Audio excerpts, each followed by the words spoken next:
Hello students, welcome back to my channel easy study by Rashmi Vyas. और आज के इस वन शॉट वीडियो की सीरीज में हम स्टार्ट करेंगे यूनिट 6 रिसोर्स मोबिलाइजेशन, जिसमें हम पढ़ेंगे बिजनेस फाइनेंस की needs, sources of finance and angel investor, venture capitalist and methods of flotation. ये सारी चीजें हम आज के वीडियो में देखने वाले हैं।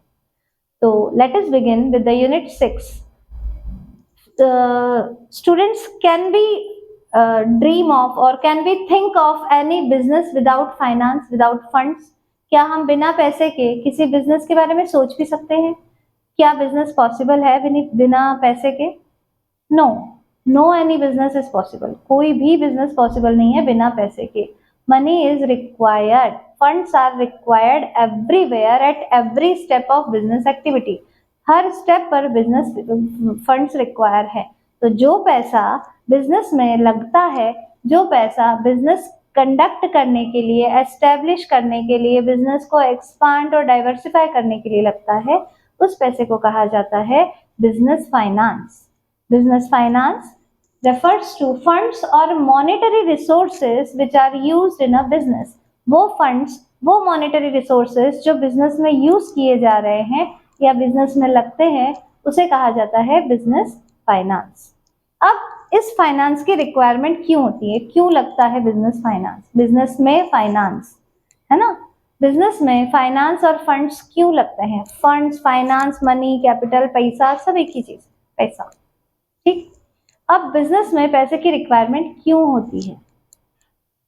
बिजनेस को कमेंस करने के लिए, मींस स्टार्ट करने के लिए, बिजनेस को एक्चुअली स्टार्ट करने के लिए पैसा लग रहा है। बिजनेस आइडिया की रिसर्च एंड डेवलपमेंट के लिए कि भैया हम बिजनेस आइडिया की फिजिबिलिटी चेक कर रहे हैं, हम बिजनेस प्लान बना रहे हैं, हम मार्केट रिसर्च कर रहे हैं अपने इकोनॉमिक आइडिया का, उस रिसर्च एंड डेवलपमेंट के लिए पैसा लग रहा है। बिजनेस को एस्टैब्लिश करने के लिए पैसा लग रहा है। फिक्स एसेट्स एक्वायर करने के लिए पैसा लग रहा है, मींस फिक्स एसेट्स परचेज करने के लिए पैसा लग रहा है कि हम land, building, machinery, furnitures, fixtures, tools, equipment से सारी चीजें खरीद रहे हैं, इसके लिए भी हमें पैसा लगेगा। It is also need of finance.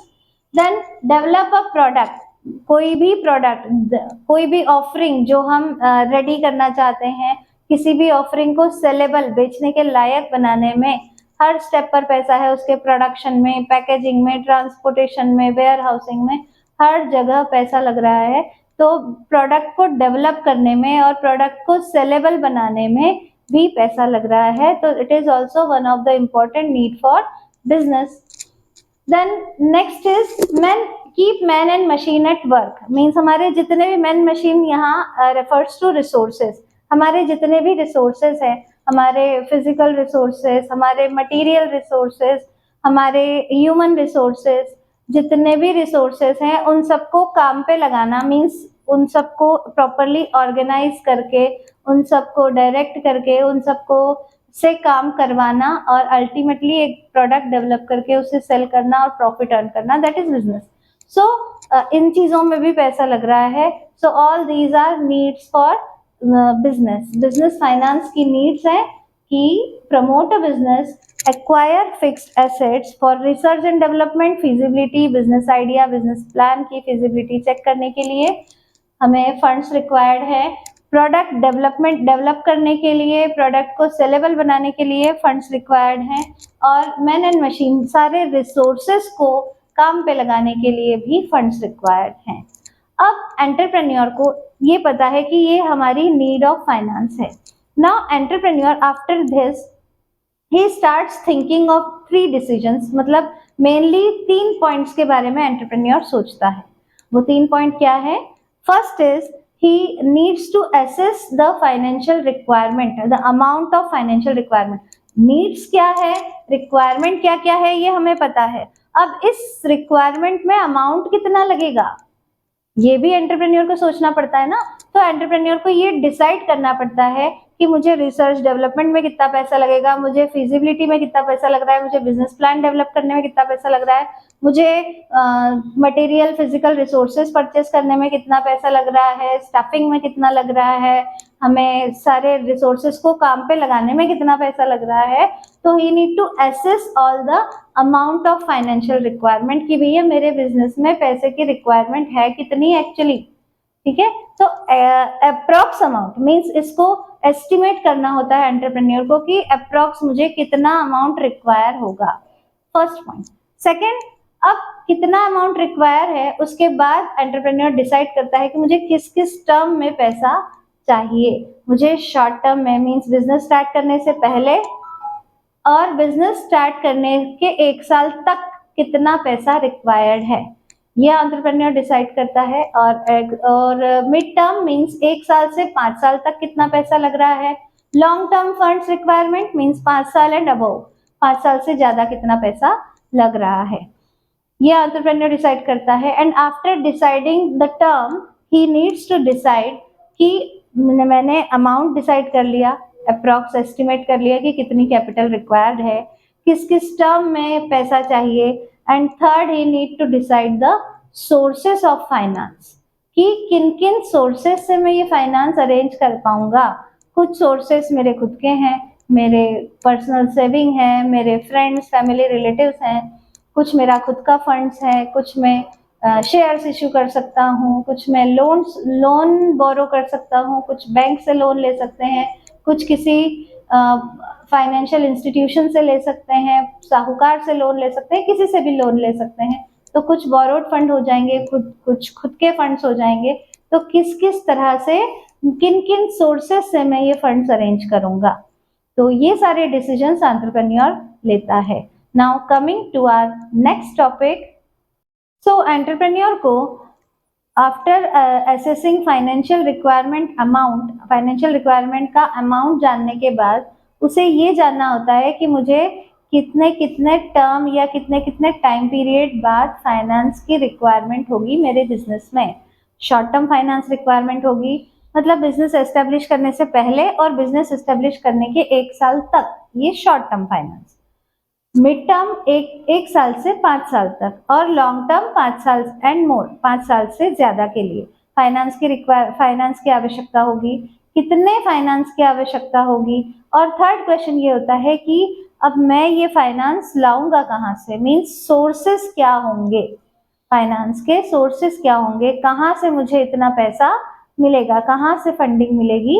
तो एंटरप्रेन्योर जो है वो फंड्स जो है या तो खुद की पर्सनल सेविंग होती है थोड़ी बहुत, तो थोड़ा अपने फ्रेंड्स से ले लिया, फैमिली मेंबर से ले लिया, मम्मी पापा भाई फैमिली मेंबर से ले लिया, रिश्तेदारों से ले लिया, तो ये सब हुआ उसका ओनर्स फंड, है ना। अब कुछ चीजें होती है जो कभी फिर भी पैसा कम है, बिजनेस में तो काफी पैसा लगता है, तो फिर भी वो जो है लोन लेता है, या तो बैंक से लोन ले रहा है, या किसी फाइनेंशियल इंस्टीट्यूशन से लोन ले रहा है, प्राइवेट साहूकार से लोन ले रहा है, किसी से भी पैसा उधार ले रहा है। तो ऐसे अलग अलग तरह से जो है वो सोर्सेस सोचता है कि मैं कहाँ कहाँ से पैसा इकट्ठा करूंगा बिजनेस की फाइनेंशियल रिक्वायरमेंट पूरे करने के लिए। तो ये जो सोर्सेस हैं इनको हमने 2 कैटेगरी में कैटेगराइज किया है, एक है इंटरनल सोर्सेस और एक है एक्सटर्नल सोर्सेस। इंटरनल सोर्सेस वो पैसा जो कि ओनर्स फंड है, ओनर का खुद का पैसा है, मींस उससे उसको रीपे नहीं करना है या उस पैसे पे इंटरेस्ट पे नहीं करना है, जो वो लॉन्ग टर्म के लिए आराम से इस्तेमाल कर सकता है बिजनेस में। बोरोड फंड यानी एक्सटर्नल सोर्स ऑफ फाइनेंस, यानी कि ऐसा पैसा जो कि उसको सिर्फ स्पेसिफिक टाइम पीरियड के लिए मिला है और उस टाइम पीरियड तक भी उसको निश्चित परसेंट ऑफ इंटरेस्ट जो है वो पे करते रहना है, जिससे भी उसने पैसा लिया है। तो इसे कहा, इसका मतलब है कि उसने बोरो किया है, उसने लोन लिया है, कहीं ना कहीं से लोन लेते हैं तो इंटरेस्ट तो पे करना है, और उस स्पेसिफिक टाइम पीरियड के बाद वो पैसा मूलधन भी उसे वापस पे करना है जितना अमाउंट उसने लिया है। तो ये होता है बोरोड फंड। तो 2 प्रकार के, मेनली 2 प्रकार के सोर्सेस होते हैं, इंटरनल सोर्सेस यानी कि ओनर्स फंड, इंटरनल सोर्सेस यानी कि हम इसमें लिख देते हैं owner's fund, owner's fund, external sources यानी कि बोरोड फंड, जिसे हम बोरोड फंड के नाम से जानते हैं, ठीक है।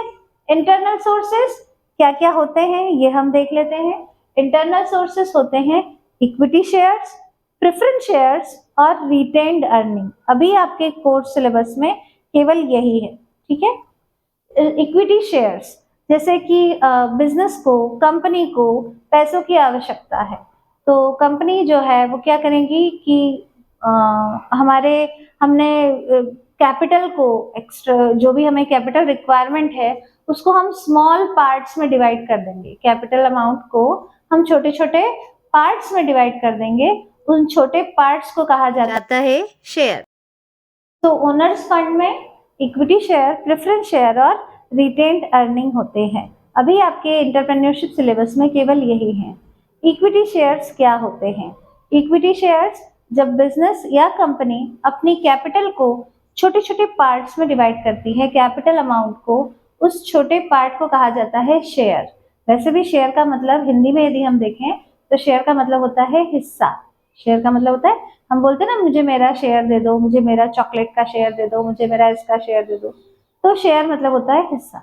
तो कैपिटल अमाउंट को यदि कंपनीज छोटे छोटे पार्ट्स में डिवाइड करती हैं तो उसे कहा जाता है शेयर।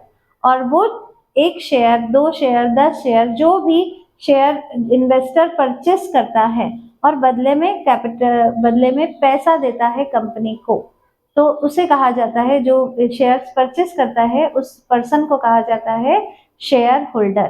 ठीक। अब कंपनी इशू करती है इक्विटी शेयर भी, प्रेफरेंस शेयर भी, डिबेंचर्स भी, अलग अलग चीजें इशू करती हैं। तो कंपनी, अभी हम बात कर रहे हैं शेयर्स की, तो कंपनी मेनली 2 प्रकार के शेयर्स इशू करती हैं, इक्विटी शेयर और प्रेफरेंस शेयर। हम यहाँ दोनों शेयर्स की बात कर रहे हैं, मतलब कंपनी की कैपिटल में हिस्सा। अब जो पर्सन कंपनी की कैपिटल में हिस्सेदारी ले रहा है, कंपनी को पैसा दे रहा है, तो वो क्या कहलाएगा? Share holder. वो कंपनी का मेंबर कहलाएगा, वो कंपनी का ओनर कहलाएगा। तो जिस भी शेयर होल्डर के पास जितने भी शेयर्स होते हैं उसकी उतनी हिस्सेदारी होती है कंपनी की ओनरशिप में। शेयर होल्डर अगर पैसे कंपनी को दे रहा है, कंपनी में इन्वेस्ट कर रहा है, तो निश्चित रूप से वो भी कुछ रिटर्न चाहेगा। तो कंपनी जो है शेयर होल्डर्स को एज अ रिटर्न प्रॉफिट का पार्ट देती है, और उस पार्ट ऑफ प्रॉफिट, उस प्रॉफिट के हिस्से को कहा जाता है डिविडेंड। क्या कहा जाता है? Dividend. I am writing it here, dividend, dividend कहा जाता है।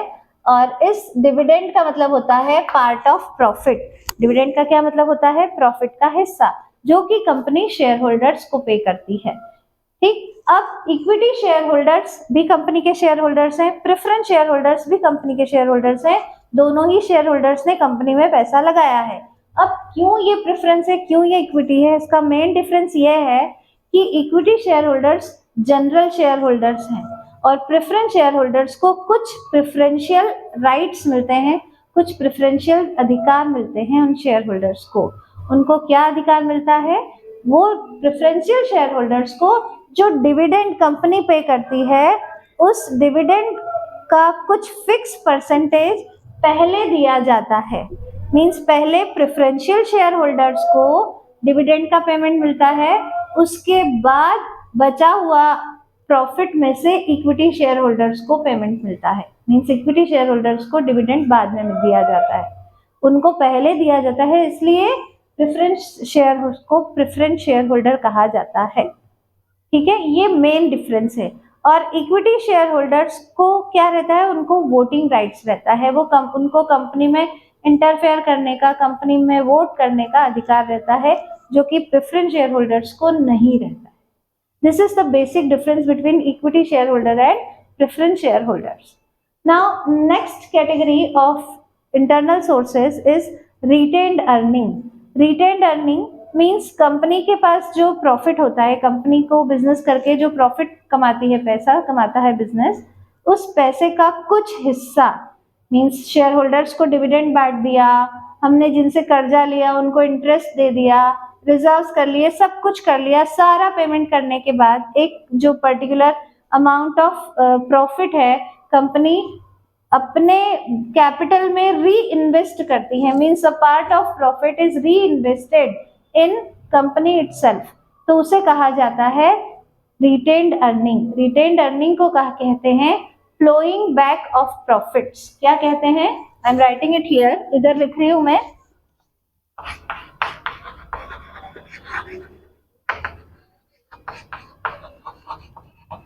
Flowing back of profit means profit को फ्लो बैक कर देना, प्रॉफिट को वापस से कंपनी में ही इन्वेस्ट करना, कंपनी में ही लगा देना, इसे कहा जाता है फ्लोइंग बैक ऑफ प्रॉफिट। तो रिटेन्ड अर्निंग मतलब कंपनी में जो भी प्रॉफिट हो रहा है, जो भी अर्निंग हो रही है, उस अर्निंग का कुछ हिस्सा वापस कंपनी में लगा दिया, वापस से बिजनेस में ही इन्वेस्ट कर दिया, उसे कहा जाएगा रिटेन्ड अर्निंग। मतलब अर्निंग को हमने रिटेन करके रखा है, पूरा खर्च नहीं किया। तो रिटेन अर्निंग कहीं से बोरो नहीं की जा रही है, इसलिए ये ओनर्स फंड है, बिजनेस का खुद का जनरेट किया हुआ पैसा है, इसलिए ये internal source of finance, right. तो इंटरनल सोर्स ऑफ फाइनेंस में हमने देखा इक्विटी शेयर, प्रेफरेंस शेयर और retained earning. Now borrowed fund या external source of finance. External source of finance वो फाइनेंस के सोर्सेस जो कि बिजनेस के बाहर है, जिनसे हम पैसा बोरो कर रहे हैं, जिनसे हम पैसा उधार ले रहे हैं। अब पैसा यदि हम उधार लेंगे तो डेफिनेटली हमें क्या देना होगा, इंटरेस्ट। हमें एक पर्टिकुलर स्पेसिफिक टाइम पीरियड तक ही हम पैसा यूज कर पाएंगे और उस टाइम पीरियड के बाद हमें वो पैसा रिटर्न देना होगा। मीन्स जिससे हमने उधार लिया है, जिससे हमने लोन लिया है, उन्हें हमें वापस देना होगा और जितने टाइम तक उनका पैसा यूज करेंगे उतने टाइम तक उनको इंटरेस्ट भी देना है, एक पर्टिकुलर स्पेसिफिक परसेंटेज पर, जैसे 5%, 6%, 10%, जितने भी टका जिसे बोलते हैं, जितने परसेंट पर इंटरेस्ट देना होता है, क्योंकि हम उनका पैसा यूज कर रहे हैं। इस तरह के पैसे को कहा जाता है बोरोड फंड या एक्सटर्नल सोर्स ऑफ फंड्स। ठीक, अब एक्सटर्नल सोर्स ऑफ फंड्स में हमारे पास है capital market, angel investor, venture capitalist और स्पेशलाइज्ड फाइनेंशियल इंस्टीट्यूशन। तो सबसे पहले बात करते हैं स्पेशलाइज्ड फाइनेंशियल इंस्टीट्यूशन, या ये कहें कि लोन फ्रॉम कमर्शियल बैंक्स, किसी भी कमर्शियल बैंक से लोन लेना, किसी भी स्पेशलाइज्ड इंस्टीट्यूशन मतलब ऐसी संस्था, ऐसी बैंक या ऐसी कोई फाइनेंशियल इंस्टीट्यूशन जो कि किसी स्पेसिफिक पर्पस के लिए एस्टेब्लिश की गई है, जो कि किसी सेक्टर स्पेसिफिक इंडस्ट्रीज को फाइनेंशियल असिस्टेंस देने के लिए या लोन प्रोवाइड करने के लिए ही गवर्नमेंट द्वारा स्थापित की गई है।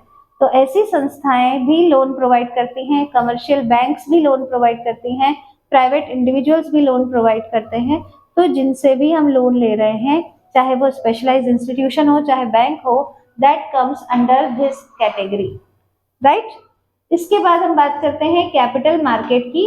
कैपिटल मार्केट एक ऐसा मार्केट जो कंपनीज को और इन्वेस्टर्स को, जो इन्वेस्टर्स के पैसे को चैनलाइज करता है, एक्स्ट्रा पैसा जिन भी इन्वेस्टर्स के पास है, जनरल पब्लिक के पास है, ऐसे पैसे को चैनलाइज करता है, ऐसे पैसे को एक प्रोडक्टिव यूज के लिए बनाता है और उसमें कंपनीज में इन्वेस्ट करने के में फैसिलिटेट करता है। ऐसा मार्केट मीन्स एक ऐसा अरेंजमेंट जो कि फैसिलिटेट करता है, बोथ द एंड्स को सेटिस्फाई करता है, चाहे वो इन्वेस्टर हो चाहे वो कंपनीज हो।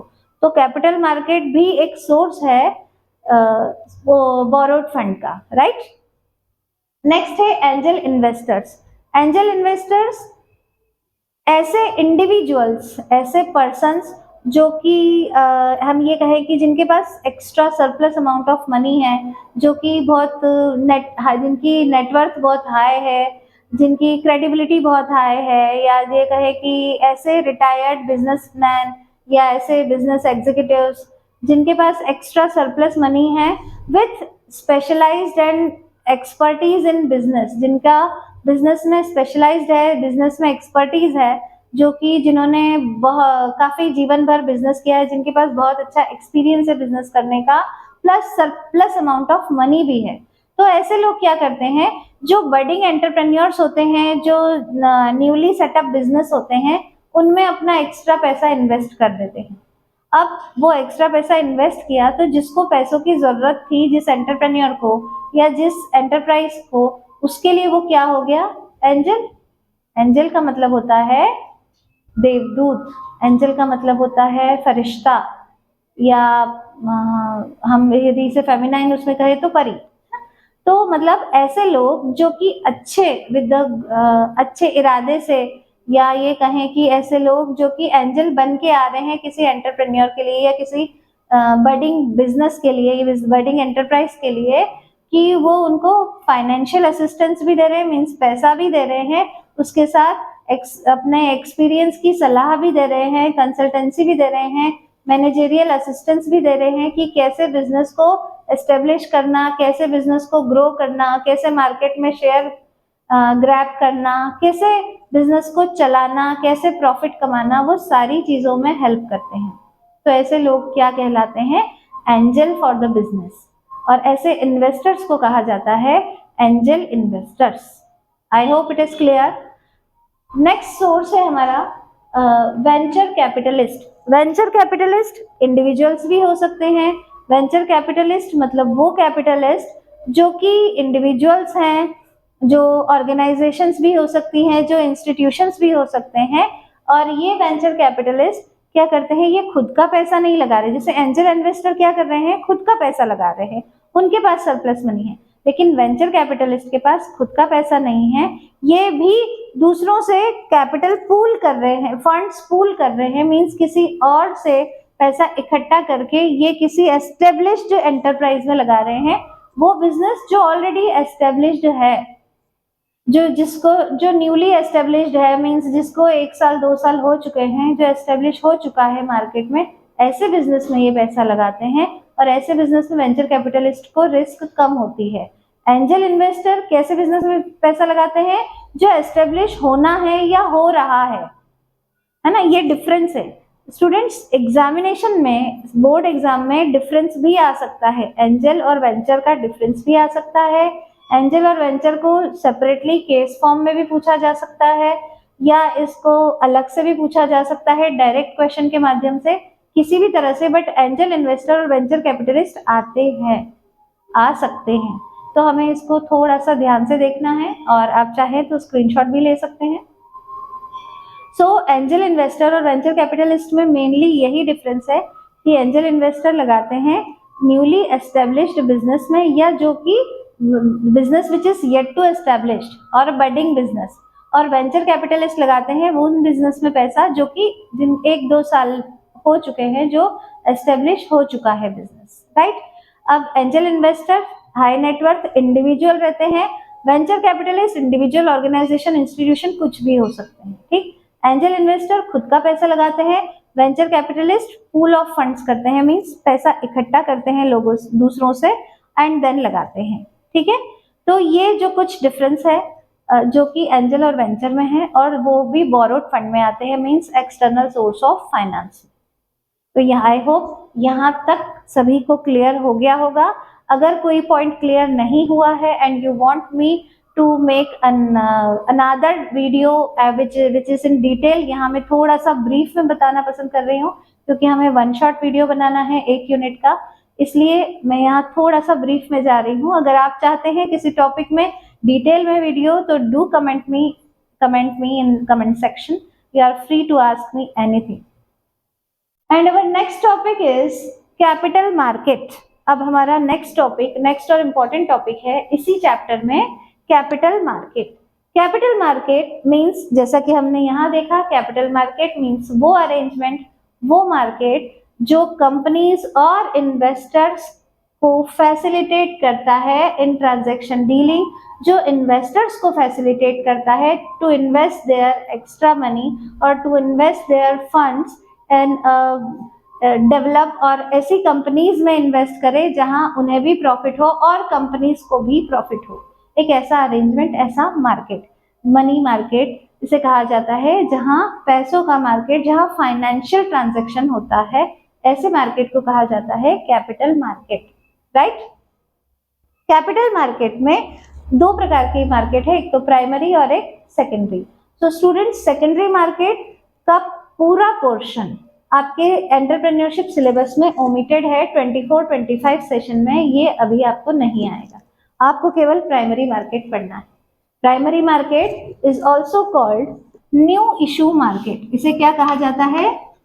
New issue market. Primary market को कहा जाता है new issue market, new issue market जहां कंपनीज पहली बार अपने शेयर्स इशू कर रही हैं, जहां कंपनीज फर्स्ट टाइम अपने पब्लिक को इनवाइट कर रही हैं, फर्स्ट टाइम अपने शेयर्स इशू कर रही हैं, फर्स्ट टाइम पब्लिक सब्सक्रिप्शन के लिए जा रही हैं, तो ऐसे मार्केट को कहा जाएगा न्यू इशू मार्केट। यहाँ न्यू कंपनीज न्यू इशू करती हैं और ओल्ड कंपनीज फर्दर इशू कर रही हैं, मीन्स और भी जिनको पुरानी कंपनीज जिनको और मनी चाहिए और नए शेयर्स इशू कर रही हैं। तो ये दो रीजन से प्राइमरी मार्केट जाना जाता है, new companies for new issues and old companies for further issue, right. अब कौन कौन सी मेथड्स हैं जिनसे कंपनीज पैसा बना सकती हैं, या ये कहें कौन कौन सी मेथड्स ऑफ रेजिंग फाइनेंस जिनसे फाइनेंस रेज कर सकती हैं, जिनसे पैसा ले सकती हैं, ऐसी कौन कौन सी मेथड्स होती हैं। तो there are 4 methods of flotation, 4 methods है मेथड्स ऑफ फ्लोटेशन। ये 4 मेथड्स ऑफ फ्लोटेशन बहुत इंपॉर्टेंट है स्टूडेंट्स, ये आपको जरूर से करना है, इनसे रिलेटेड केसेस आ सकते हैं, ये भी एक इम्पॉर्टेंट टॉपिक है, राइट।